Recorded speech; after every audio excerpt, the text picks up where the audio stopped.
본 방송에서 제공하는 투자 정보는 투자 판단에 대한 조언입니다. 방송에서 제공하는 주식의 가치, 가격 상승 및 하락에 대해서는 방송사에서 보장하지 않습니다.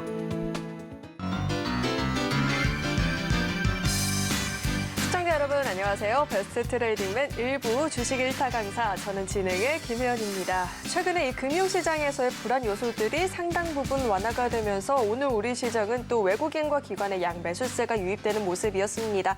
덕분에 지수도 강한 흐름을 보였는데요. 또 다가오는 21일이죠. 엔비디아의 실적 발표를 앞두고 또 국내 반도체 관련한 종목들이 지수의 상승 탄력을 또 더욱더 불어넣어줄 수 있을지도 주목이 되고 있습니다. 앞으로 우리 시장이 어떤 흐름으로 이어나갈지 궁금하다 하시는 분들, 오늘도 저희 방송과 끝까지 하시면서 시장 전략들 챙겨가 보시면 좋을 것 같고요. 오늘의 강의를 본격적으로 만나보기 앞서서 오늘의 강사님과 함께 할 수 있는 방법부터 큰 화면을 통해서 만나보시죠.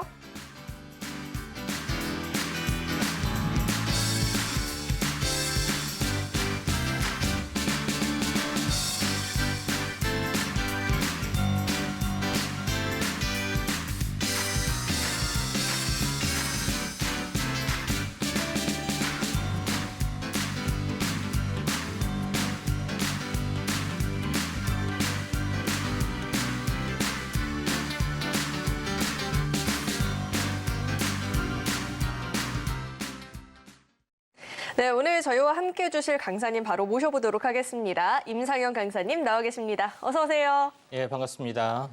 네, 강사님 사실 벌써부터 이런 얘기를 해도 되나 저 역시도 너무 설레발 같긴 한데 산타랠리 이야기가 좀 곳곳에서 들려오고 있거든요. 기대를 해봐도 좋을지 오늘장 분석부터 도와주시죠. 예, 일단 뭐 충분히 이제 기대를 좀 할 수가 있는 상황이다 좀 생각이 됩니다. 가장 중요한 것은 현재 12월에 FOMC 회의 결과 이 부분에 대한 건데, 일단 뉴스의 행간으로 뭐 읽어보면은 거의 기정사실화, 다시 말해서 금리 동결을 100% 확신한다 하는 어떤 그런 뉴스도 나와주고 있는데, 가장 이제 두 가지 이제 중요한 근거는 고용지표, 그다음에 실업수당, 이런 부분들이 약간 안 좋게 좀 나와주기 때문에 경기 부진하다가 이제 첫 번째 요인이고, 두 번째 이제 부분에 대한 부분들은 인플레이션이 확실하게 잡히는 여지가 있느냐 없느냐 하는 건데, 소비자 신뢰지수, 소비자 지수하고 생산자 지수, CPI, PPI 이 지수 부분들도 안정적으로 나와주고 있다, 이렇게 좀 생각이 됩니다. 그래서 두 가지 근거가 나름대로는 확실하게 좀 해당이 되기 때문에 시장은 안정적인 흐름들을 보여주고 있다, 이렇게 좀 생각이 됩니다. 그래서 대외적인 요건도 미중 관계 어떤 관계도 순탄하게 좀 흘러가고 있기 때문에, 물론 아직까지 뭐 전쟁 관련된 부분들의 어떤 변동성은 있지만은 최악으로 확전으로 치닫지 않는다면은 이 부분들도 특별하게 변수는 없습니다. 그래서 전체적으로 보면은 금리 동결 또는 조기에 금리 인하를 좀 해야 된다는 일부 소수의 목소리도 있지만은 시장은 강세로 뭐 진행이 될 확률이 많고, 또 두 번째 또 중요한 부분들은 신경제가 가속화되는 부분들이 나와주고 있죠. 그래서 최근에 또 흐름들도 가장 중요한 것은 인공지능 관련된 부분에 대한 이제 시장의 또 침투, 이런 부분들이 서서히 좀 진행이 좀 되고 있기 때문에 다시 한번 시장이 굉장히 좋아질 확률이 많다. 그리고 12월 달에 매년 찾아오는 악재, 다시 말해서 대주주 요건이 완화될 소지가 상당히 많이 있습니다. 그래서 아직까지는 뭐 확정적인 부분들은 아니지만은 이런 여러 가지 것들이 좀 더해졌을 때는 상당히 긍정적인 요인으로 바라봐야 되지 않겠냐 좀 생각이 좀 되고 있기 때문에, 보통 시장은 보통 연말 연초가 강세일 확률이 많기 때문에 긍정적으로 보실 필요가 있습니다. 차트를 보면서 약간 말씀을 좀 들어보면은 이 급락이 이제 됐을 때 제가 역회된 숄더 형태가 나와줄 수가 있다고 계속해서 말씀을 좀 드렸고요.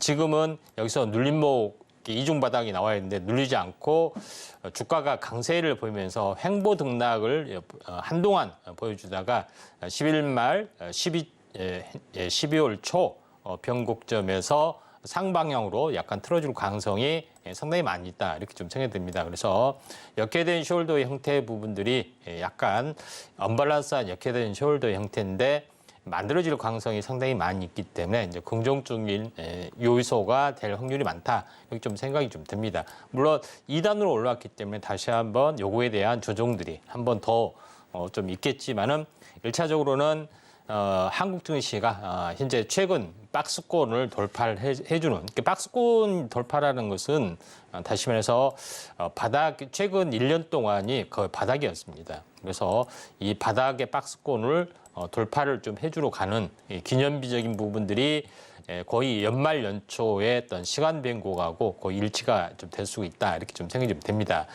자, 한국 증시는 이제 바닥권을 좀 탈출하는 부분인데 미국 증시는 신고가를 앞두어주고 있습니다. 그만큼 미국과 한국에 대한 부분들이 약간 차별적인 요소가 있습니다. 물론 이런 여러 가지 요소가 좀 차이가 있지만은 이제 한국 증시가 늦게 좀 발동이 약간 걸려지는 부분들이 없지 않아 있기 때문에 충분히 기대를 해도 뭐 좋지 않겠느냐 이렇게 좀 생각이 됩니다.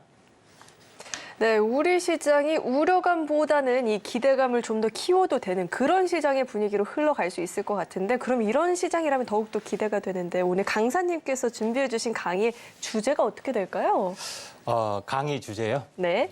시황 관련된 부분으로 3탄, 이번이 이제 3탄으로 이제 금리 인상 관련된 부분들, FOMC 회의 관련된 부분에서 뭐 준비를 했기 때문에 많이 준비를 했기 때문에 기대를 좀 해주세요. 예. 네, 오늘 강의 역시나 굉장히 기대가 됩니다. 잠시 후에 강의를 만나보도록 하고요. 강의 만나보기 앞서서 우리 강사님과 나는 실시간으로 소통해보고 싶다 하시는 분들은 아래 노란 톡방 안으로 입장하시면 장중에 실시간으로 시장 이야기 나눠보실 수 있으니까요. 궁금하다 하시는 분들은 노란 톡방 안으로 입장해보시면 좋을 것 같습니다. 네, 저희는 계속해서 다음 코너 만나보겠습니다.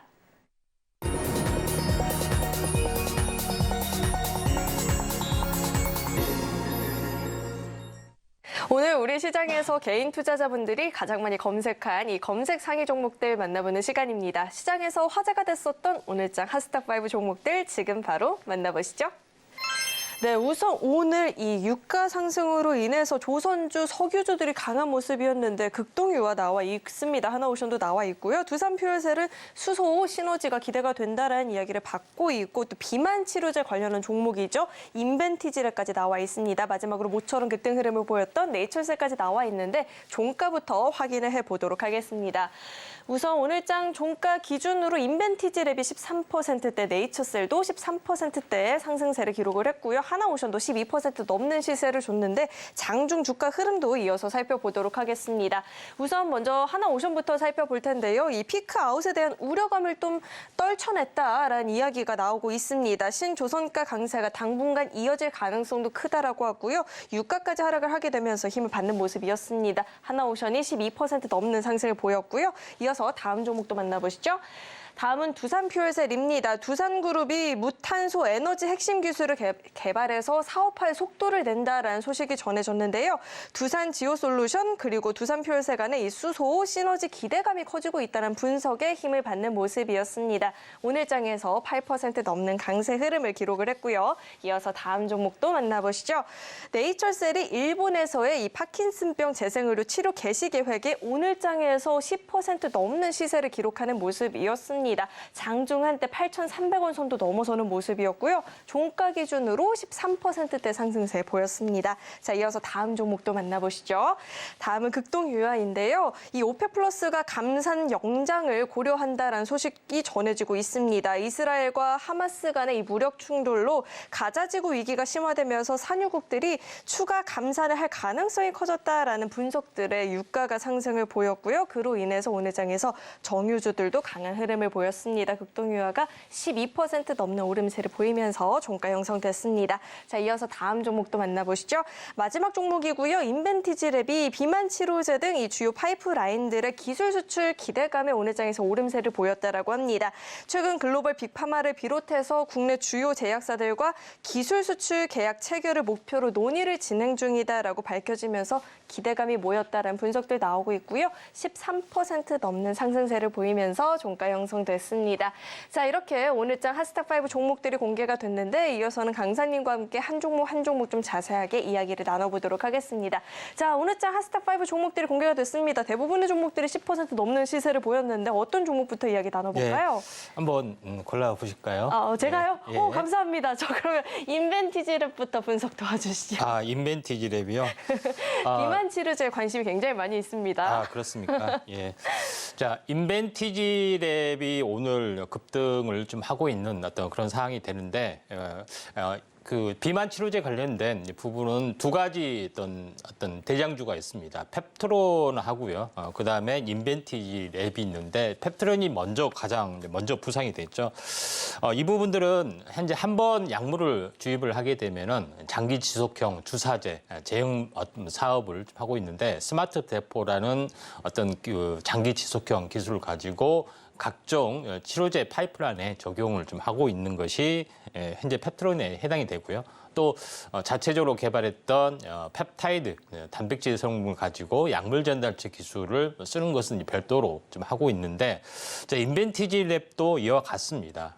다만 쓰는 기술이 조금 다릅니다. 마이크로 플루이딕 관련된 장기 지속형 주사제 현재 제형 변경 기술을 가지고 있는데 요거에다가 최근 핫하고 있는 현재 GLP 기술 부분들이죠. GLP-1 부분의 유사체 좀 해당이 되는데 요거에 대해서 접목을 좀 시켜주는 부분이 있기 때문에 이에 대한 어떤 기술 로열티 수출 이런 부분들이 활발하게 이루어지고 있습니다. 최근에 장이 급락한 가운데 인벤티지랩이 한번 급등했다가 다시 한번 급락이 했는데 이런 부분 때문에 다시 한번 반등해 줄 확률이 많은데 실제적으로 그 펩트론이 시총 5천억, 6천억 정도 되는데 인벤티지랩은 시총이 한 3천억 정도 되다가 장이 안 좋아서 한 절반 정도 빠졌습니다. 오히려 이게 기회가 될 확률이 상당히 많이 있다 이렇게 좀 생각이 되는데 차트를 통해서 잠깐 살펴보면은 이런 모습 때문에 전체적으로 8,800원, 9,000원에서 현재 3배 이상, 그것도 적게 가는 것은 아닙니다.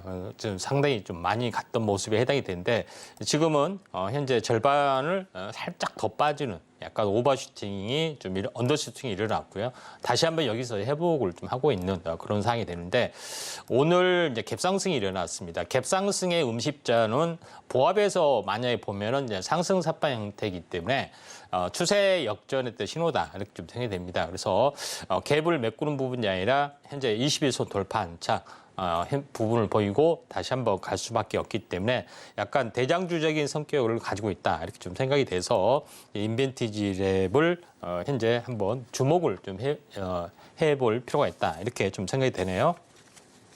네, 인벤티지랩은 좀 더 우리가 주목을 해볼 필요가 있는 종목이다라는 이야기도 들어봤고요. 이어서 다음 종목도 이야기를 나눠볼 텐데 이번에도 제가 고르나요? 예, 한번 골라보십시오. 극동유화와 하나오션 중에서 좀 고민이 되는데 하나오션부터 그럼 이야기를 좀 들어볼까 합니다. 이 예. 피크아웃에 대한 우려감을 떨쳐냈다라는 이야기가 나오고 있는데 어떻게 그렇게 저희가 기대를 해봐도 될까요?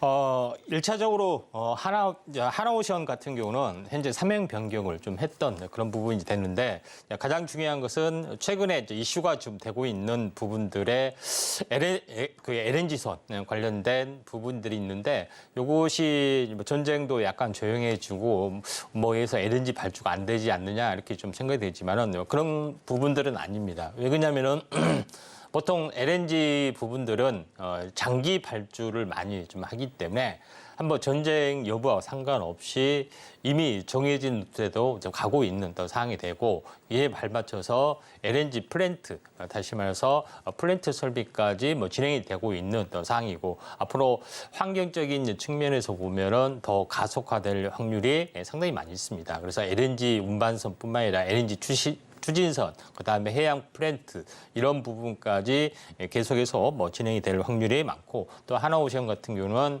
실제로 이제 특수선박 현재 잠수함, 군함 이쪽 관련된 모멘텀들이 있기 때문에 이런 여러 가지 여건 때문에 작년 3분기 때 12분기 만에 3년 만에 흑자 전환에 좀 성공을 했고 이번에 4분기까지 만약에 흑자 전환에 좀 성공하면은 이제 수세 역전이 좀 진행이 되지 않느냐 이렇게 좀 생각이 돼서 이런 부분에 대해서는 크게 우려할 상황은 아니다 이렇게 좀 생각이 좀 됩니다.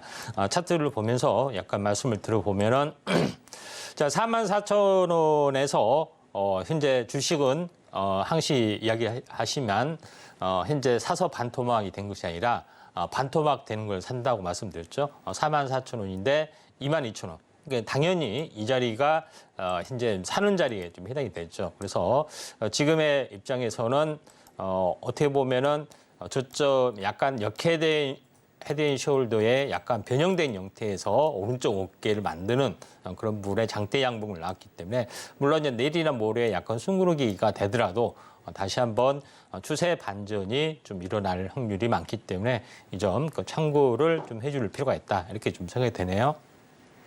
네, 당장 숨구르기 국면에 들어간다 핫지원정 그래도 추세 반전을 기대해 볼 수 있는 종목이다라는 이야기를 들어봤고요. 이어서 다음 종목으로는 극동유화에 대해서 좀 분석을 들어볼까 하는데 지난 16일에 유가가 급락을 했다 하더니 오늘은 또 유가가 올랐다 하면서 또 강한 모습을 보였거든요. 저희가 어떻게 분석을 해볼 수 있을까요?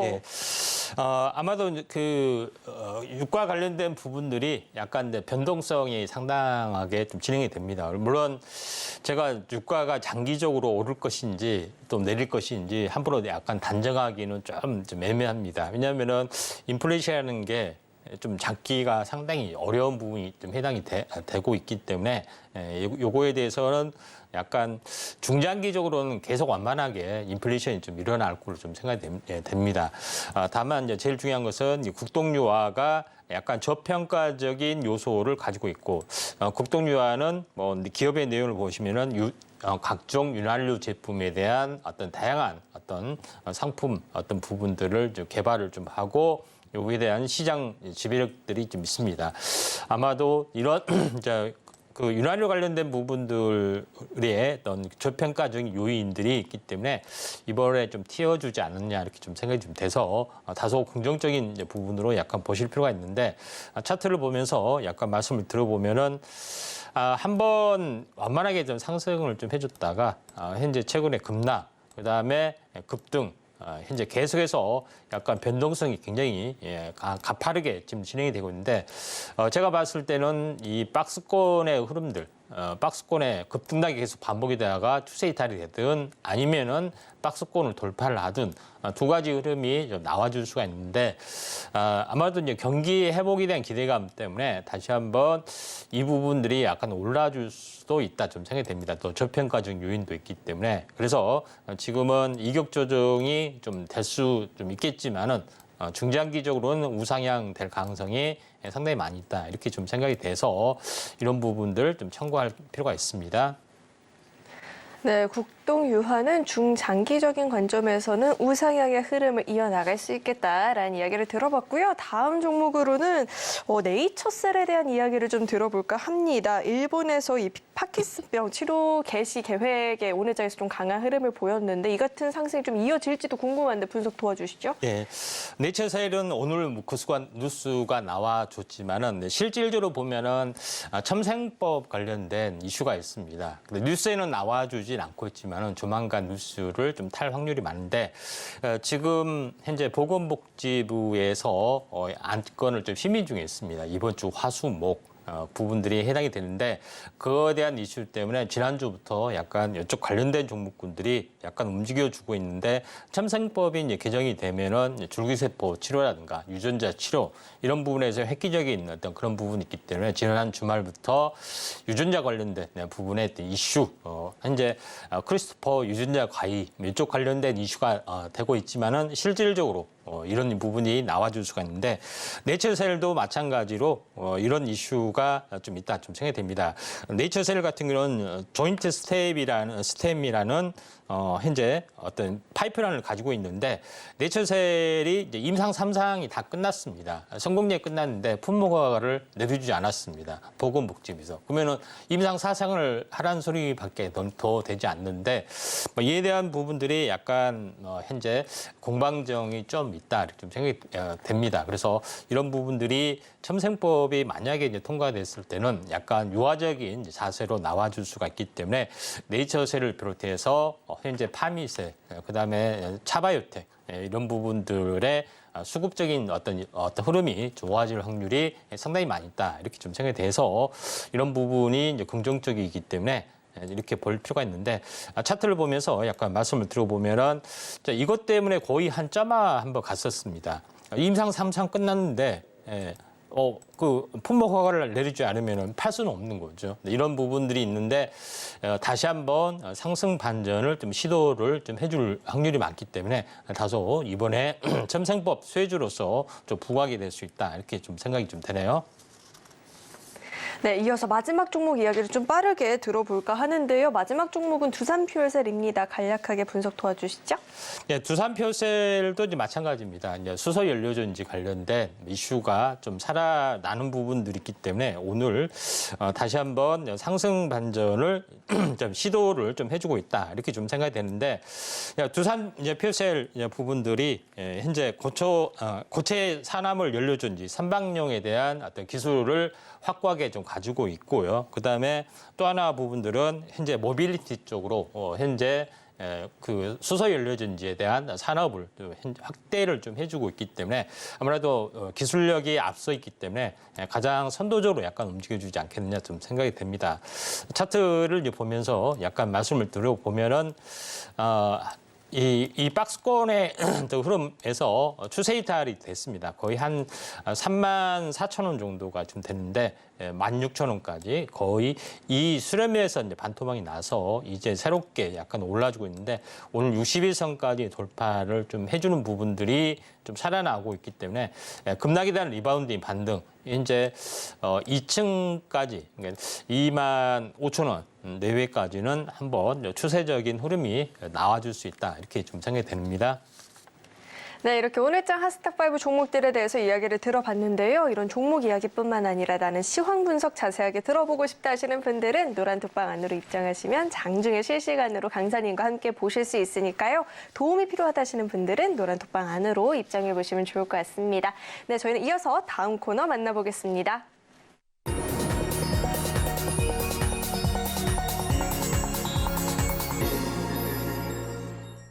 네, 이어서는 오늘의 1타 강의를 들어보는 시간입니다. 이 FOMC 회의록 공개를 앞두고 있는데 이런 시기에 굉장히 좋은 강의를 또 준비를 해주신 것 같은데 강의 내용 이야기 바로 짚어주시죠. 예, 오늘 강의는 미 연준의 경제 정책과 향후 전망, 경제 정책을 어떻게 실현이 되는지 요거에 대한 메커니즘을 다시 한번 보고요. 향후 전망에 대해서도 말씀을 드리도록 좀 하겠습니다. 네. 가장 중요한 부분들은 현재 우리가 연준 의장 제롬 파월이죠. 제롬 파월 의장이 거의 세계 경제 대통령이라는 말도 있고요. 그다음에 연준 의장에 임명된 사람이 키가 크면은 금리가 높고 키가 작으면은 금리가 저금리란 말이 있습니다. 그런 말이 좀 있는 부분들이 있는데 버냉키 의장 부분들도 좀 그랬고요.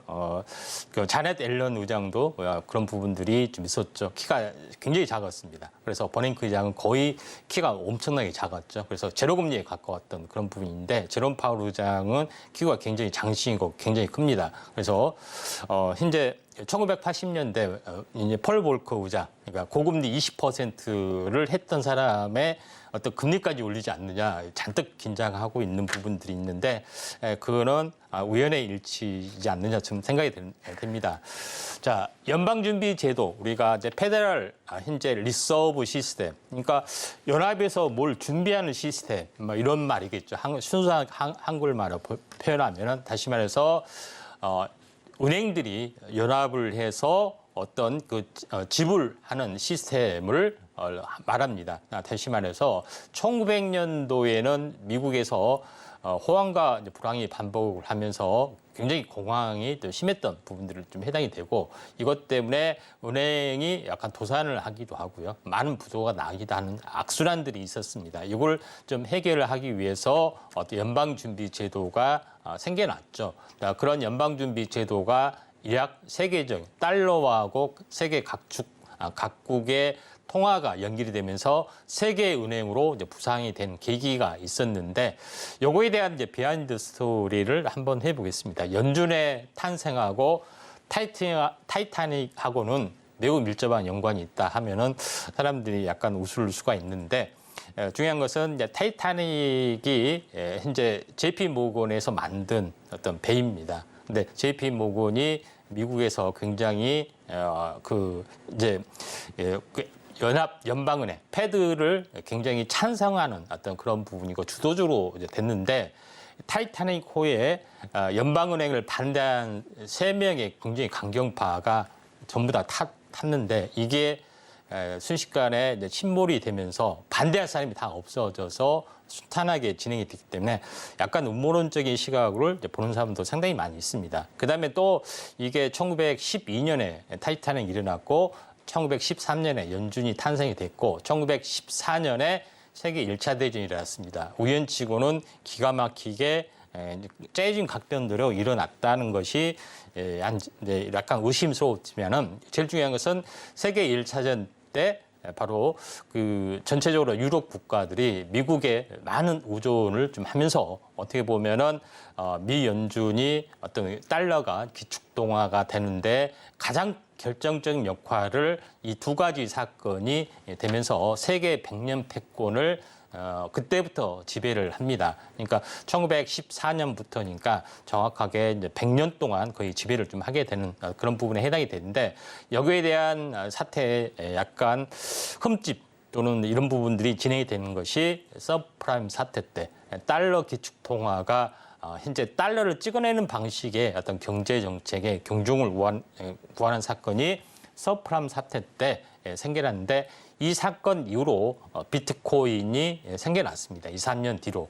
그러면서 어마어마하게 계속해서 지금 상승이 좀 진행이 되고 있는 그런 상황이다. 이렇게 좀 생각이 됩니다. 그래서 달러의 지위가 굉장히 많이 흔들리는 부분들, 그다음에 디지털 중앙화폐도 생겨나고, 그다음에 블록체인도 생겨나는 부분들이 좀 계속해서 진행이 좀 되고 있죠. 그래서 이런 부분들도 우리가 주목을 좀 해봐야 된다 이렇게 좀 생각이 됩니다. 그래서 지금 현재 이거는 비트코인을 보는 부분들이 이제 일반 차트로 봅니다. 고점에서 굉장히 낙폭이 심했기 때문에 하지 말아야 된다 하는 것들을 나타내는 차트의 모습이다 이렇게 좀 생각이 되는데 일반 차트가 아닌 로그 차트, 이게 상승 비율로 보는 차트를 보면은 전혀 다른 어떤 움직임들입니다. 그러니까 2011년부터 굉장히 급등을 해서 지금은 횡보 국면에서 살짝만 빠진 겁니다. 그리고 나서 신고가로 날아가려고 하고 있고 또 내년이면 반감기가 오기 때문에 다시 한번 10배 이상 폭등한다는 말도 있습니다. 결국은 뭐냐면은 비트코인의 어떤 상승 부분하고도 연관이 된다면은 가상화폐, 메타버스 이런 부분들도 할 수는 있겠죠. 그래서 이런 부분에 대한 커다란 변화가 좀 일어날 수가 있다. 이렇게 좀 생각이 듭니다. 자, 연방준비제도의 어떤 부분들은 조직은 세 가지 조직으로 나누죠. 연방준비제도 이사회, 그다음에 12개 연방은행, 그다음에 FMC, 다시 말해서 연방공개시장위원회 이 세 개의 조직으로 나누면서 운영이 좀 되고 있는 그런 상황이 되는데 여기서 이제 가장 중요한 부분들은 미국 금리 어떤 경제 정책의 그 현재 4단계로 진행이 된다는 것입니다. 첫 번째는 돈 풀기, 양적 완화 부분들이 됐고 최근에 코로나 유동성 때문에 늘어난 부분이 있고 그다음에 테이퍼링, 양적 완화 속도를 줄이는 테이퍼링의 어떤 부분들이 두 번째 좀 일어났죠. 그다음에 세 번째 부분들은 그다음에 금리 인상 부분들이 진행이 됐죠. 그래서 금리 인상이 한참 진행이 좀 되면서 같이 이제 병행하기도 하고 양적 긴축을 현재 그 병행을 좀 하는 4개의 부분들이 이렇게 계속해서 또 돌아가는 그런 상황인데 지금은 금리 인상하고 양적 긴축이 계속해서 맞물리면서 돌아가는 시기다. 이렇게 보시면 될 것 같습니다. 자, 그런 관점에서 보면은 지난번에 과거의 어떤 사례를 보시면은 세계 양적 완화 2000 그때 당시가 9년이었죠. 세계 양적 완화 1차, 2차, 3차 서프라임 사태 때 어마어마한 양적 완화를 이루고 나서 현재 조용했지만은 그 뒤로 주가는 계속해서 올랐던 사례가 있다. 이렇게 좀 생각이 좀 됩니다. 양적 완화를 좀 했고요. 그다음에 중요한 것은 이 과정 속에서 중간에 양적 완화를 축소하는 테이퍼링을 실시를 했음에도 불구하고 주가는 계속해서 올라갔다는 어떤 그런 겁니다. 그리고 나서 테이퍼링 다음에 금리 인상을 시작을 함과 함께 여기 보시면은 금리 인상을 시작하는 시점에서 가파르게 약간 주가는 올랐고 금리 인상이 중단되고 나서도 박스권을 보면서 올라갔던 전례가 있다 하는 것이 굉장히 의미가 있다 이렇게 좀 생각이 됩니다. 그래서 지금 최근 과정의 어떤 흐름을 보더라도 현재 연준 대차 대조표를 보더라도 2014년부터 현재 2019년까지 계속해서 현재 대차 대조표상으로 양적 긴축이 계속해서 진행이 되면서도 미국 시장은 올랐다는 것이 굉장히 의미가 있다. 이렇게 좀 생각이 됩니다. 결론적으로 보면은 금리가 인상 시기에 인상을 한다는 것은 경기가 계속해서 좋아진다는 시그널이고 금리가 인하가 된다는 것은 현재 경기가 안 좋아진다는 시그널입니다. 금리 자체가 중요한 것이 아니고요. 그런 흐름으로 봤을 때 현재 앞으로의 주가에 대해서도 이와 똑같이 적용이 될 수 있습니다. 최근에 양적 완화가 일어났죠. 코로나 팬데믹 상황, 이 부분들이 양적 완화를 굉장히 많이 집행을 좀 했죠. 그러면서 인플레이션도 동시에 좀 일어났는데, 그 다음에 이제 테이퍼링 축소 부분들이 계속해서 진행을 2021년 10월 달부터 좀 하고 있는 그런 상황이다 좀 생각이 됩니다. 그리고 금리 인상을 굉장히 가파르게 좀 했던 상황이죠. 미국은 한국은 금리 인상을 먼저 시작해서 먼저 동결을 좀 했고요. 그래서 한미 간의 이제 금리 어떤 역전이 좀 일어나고 있는데 금리 동결이 계속해서 앞으로도 상당 부분 진행이 될 확률이 상당히 많이 있다 이렇게 좀 생각이 좀 듭니다. 근데 제일 중요한 것은 과거에 3번의 이제 금리 인상, 고금리 어떤 상황이 있었는데, 창을 보시면은 2000년대 이후에 이제 현재 골디락스를 했을 때, 이때 그린스펀 의장이었었죠. 그때 당시에 금리를 현재 계속해서 완만하게 올렸지만은 거의 이제 급락이 좀 찾아왔던 그런 사건들이 좀 있었죠. 근데 최근에도 마찬가지. 현재 다시 한번 금리를 5%가 아닌 3%만 올렸어도 이제 다시 한번 금융 시스템에 문제가 생겼던 그런 요인들이 있습니다. 그래서 이번에 5%를 급격하게 올리기 때문에 사단이 나도 이거는 보통 사단이 나지 않는다. 이렇게 강력하게 주장한 사람이 많지만은 이걸 한번 뚜껑을 열어봤더니 전혀 미국 경기는 계속해서 승승장구하고 있고 은행의 건전성은 계속이 되고 있다. 이것은 뭐냐면은 과거에 이것은 전과 다른 어떤 부분들은 뭐냐면은 그때 당시에는 현재 제조업 기반 이런 부분 리쇼링 이런 부분이 전혀 없었기 때문에 금융에 대한 취약성들이 상당 부분 타격이 있었지만은 지금은 리쇼링 그다음에 제조업 경기 부분들 경쟁력 여러 가지 것들이 뒷받침이 되고 있기 때문에 5%를 상당 부분 유지해도 전혀 타격을 받지 않는 과거와는 다른 상황이다. 다시 말해서 1990년대의 상황, 중반의 상황은 고금리가 굉장히 유지가 되면서 1990년대 10년의 레이드를 이끌어왔습니다. 결국은 이 고금리를 계속해서 유지를 하면서 미국으로 유동성이 계속해서 유지가 된다는 겁니다. 그래서 대부분의 모형을 1990년대 모형 이 상태만 유지를 하더라도 미국의 어떤 유동성 늘리는 계속해서 진행이 될 확률이 상당히 많이 있다 이렇게 좀 생각이 돼서 이런 점에서 보면은 이번에 고금 이제 이 정도의 금리에서 계속해 멈춰지면서 계속해서 행보를 좀 해줄 수가 있고 그러면서 어떻게 보면 90년대에 어떤 랠리들이 일어날 확률이 상당히 많이 있습니다. 90년대 말에 아시아의 여러 나라들이 거의 쑥대밭이 됐죠. 우리나라를 포함해서 결국은 뭐냐면은 약한 어떤 나라들의 어떤 부분들이 계속해서 무너지더라도 미국 시장으로 유동성이 계속해서 물려들기 때문에 계속해서 미국 시장은 갈 수가 있고 우리나라가 희생되지 않고 같이 동반상 커플링이 좀 되는 부분들이 진행이 된다면은 굉장히 의미가 있는데 그에 대한 가장 큰 핵심들은 바로 그런 부분이 된다 좀 생각이 됩니다. 그래서 그런 관점에서 이제 시장의 흐름들을 우리가 봐야 되지 않겠냐 좀 생각이 좀 됩니다.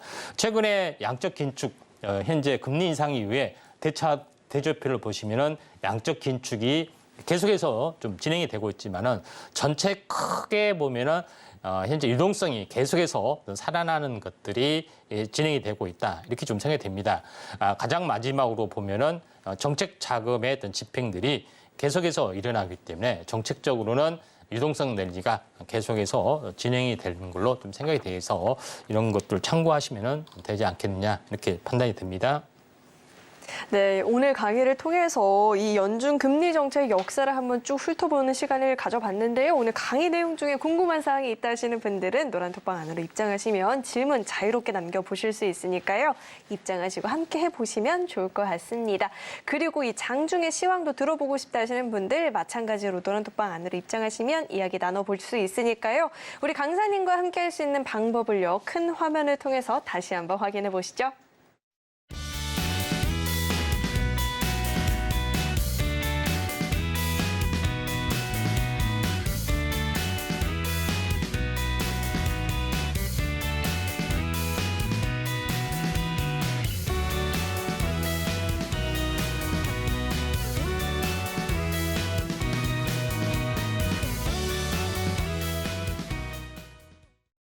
네, 드디어 1타 주식에 대해서 이야기를 나눠보는 시간인데요. 오늘의 1타 주식을 만나보기에 앞서서 지난 1타 주식이죠. 이 STX가 지금 상승률이 87%를 넘었다라고 하는데 저는 아직도 강사님이 수익률 대결을 하고 있는 줄 알았어요. 87% 상승률이라고 하는데 이야기 한번 자세하게 짚어주시죠. 이제 그만큼 적중력이 좋다. 이제 한 번 뜨면은 크게 간다 이렇게 생각이 되는데, 자 STX를 2차 전지 쪽에서 유일하게 찍었던 종목이다 이렇게 좀 생각이 됩니다. 다른 여러 가지 많은 종목을 현재 제쳐두고 했던 부분에 해당이 되는데 중요한 것은 현재 차트적으로 보면은 고점에서 보면은 자 5만 원. 44,000원이기 때문에 5만 원 가까이죠.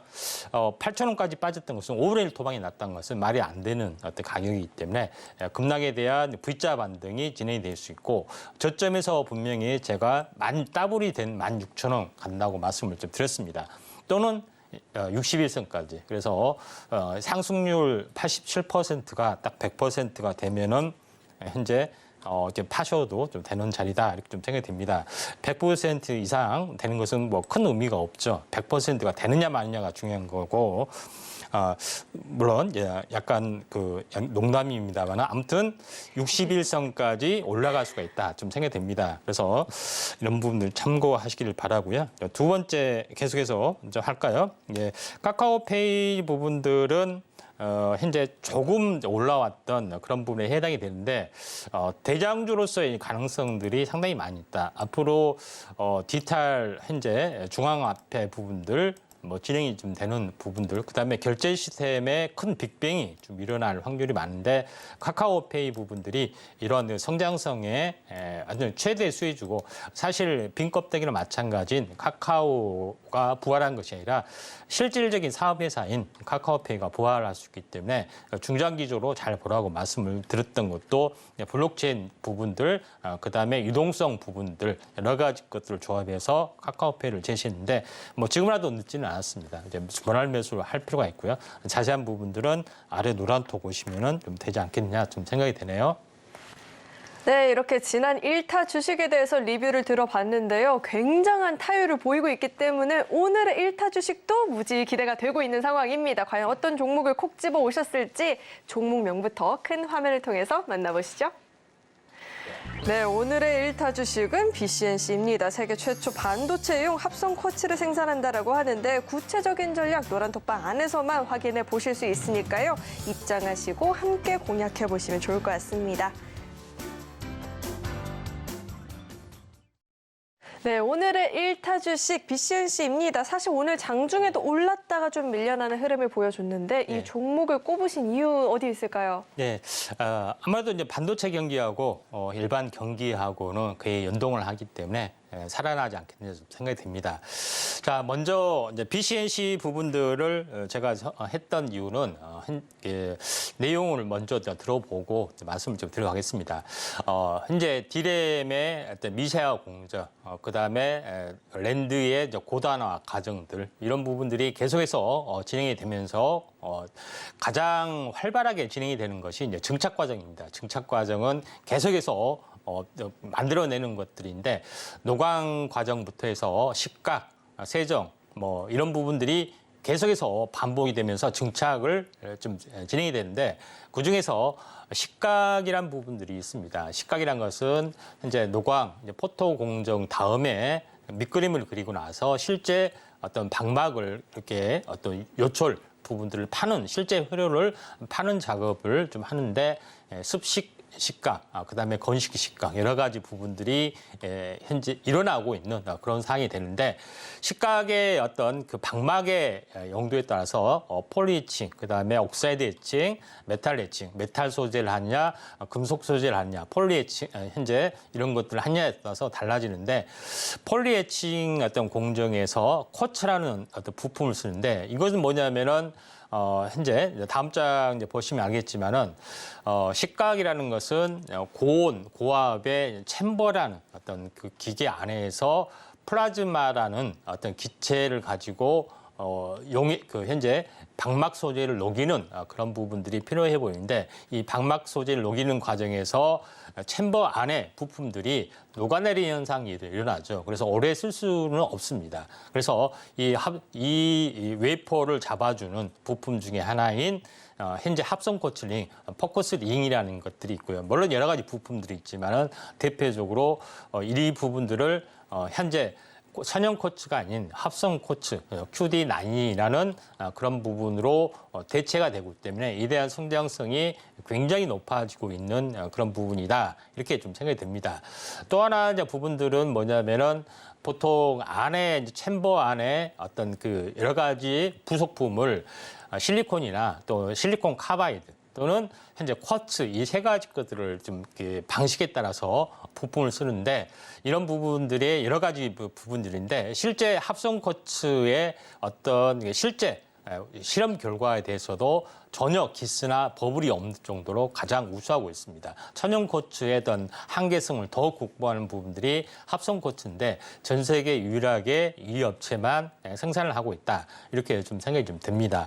그다음에 제일 중요한 것은 CVD, SiC, 다시 말해서 실리콘 카바이드 용도로 현재 쓰는 어떤 공정이 좀 있습니다. 이것도 대체 가능한 CD9이라는 걸로 실리콘 카바이드를 CD9으로 대체 용도로 개발을 좀 하고 있기 때문에 이에 대한 부품에 대한 성장성도 굉장히 뛰어나다 이렇게 좀 생각이 좀 됩니다. 자, 그런 관점에서 이제 보실 필요가 있다 좀 생각이 되는데 여기서 제일 중요한 것은 CD9의 어떤 실험 결과에 대해서도 우수한 왼쪽에 보시면은 CD9이라는 어떤 그 현재 데이터가 있죠. 그래서 데이터가 현재 보시면은 오른쪽하고 왼쪽하고 굉장히 많이 좀 차이가 나는 것들을 볼 수가 있기 때문에 어떻게 보면은 CD9의 어떤 성장성도 굉장히 높아질 수밖에 없다. 이렇게 좀 생각이 됩니다.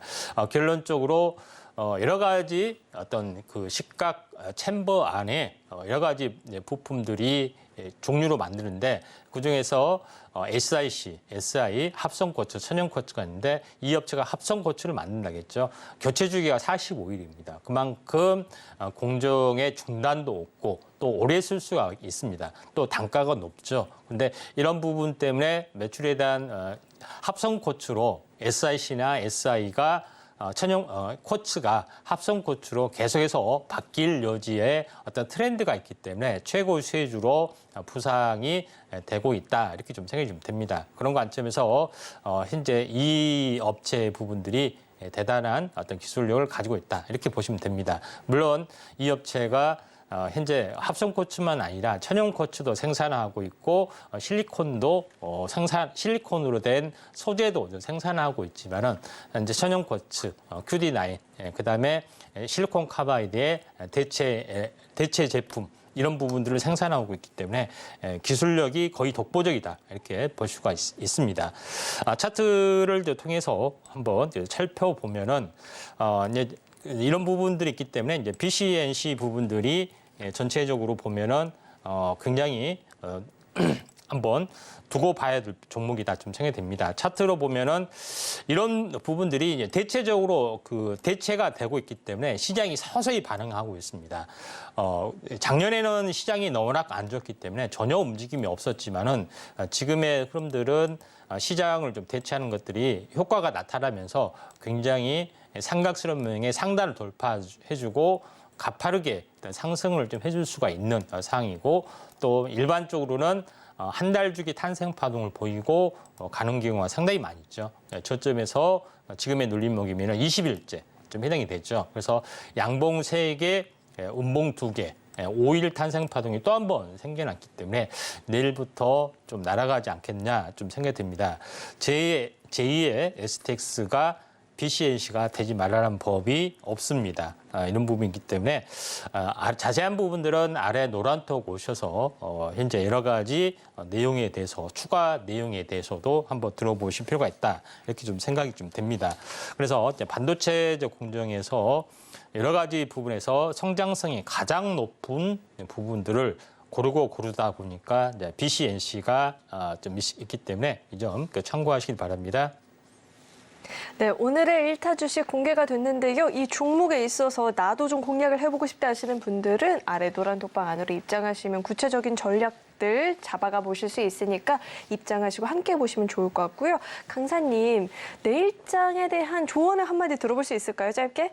네, 조언은 아래 노란톡 오시면 가장 모든 것을 완벽하게 할 수가 있는데 제가 이제 조언 한마디, 시황 한마디를 어떻게 보면은 이제 한마디를 제출을 했는데 차마 제출하지 못한 말, 약간 농담처럼 들릴까봐 그랬는데 제목은 태평성대입니다. 잘 올라갈 걸로 좀 생각이 돼서 시장은 안정적으로 올라갈 수가 있다 좀 생각이 돼서 한마디 한다면은 태평성대다 이렇게 보도록 하겠습니다.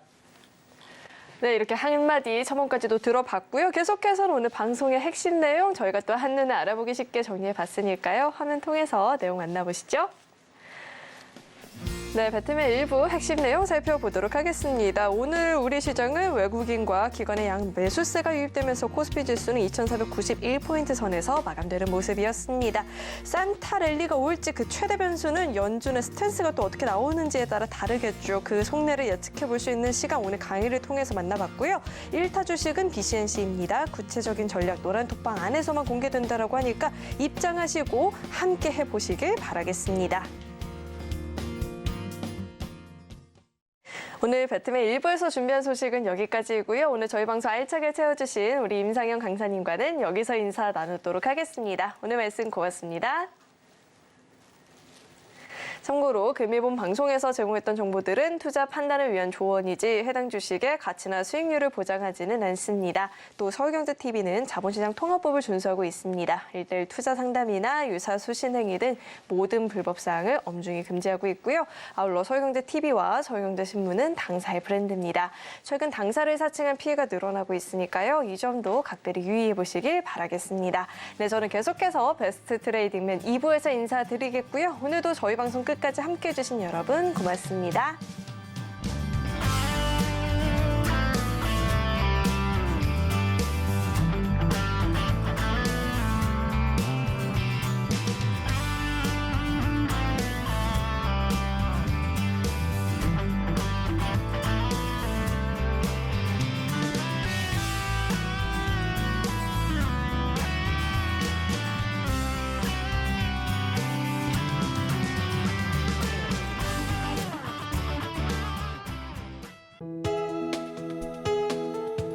본 방송에서 제공하는 투자 정보는 투자 판단에 대한 조언입니다. 방송에서 제공하는 주식의 가치, 가격 상승 및 하락에 대해서는 방송사에서 보장하지 않습니다.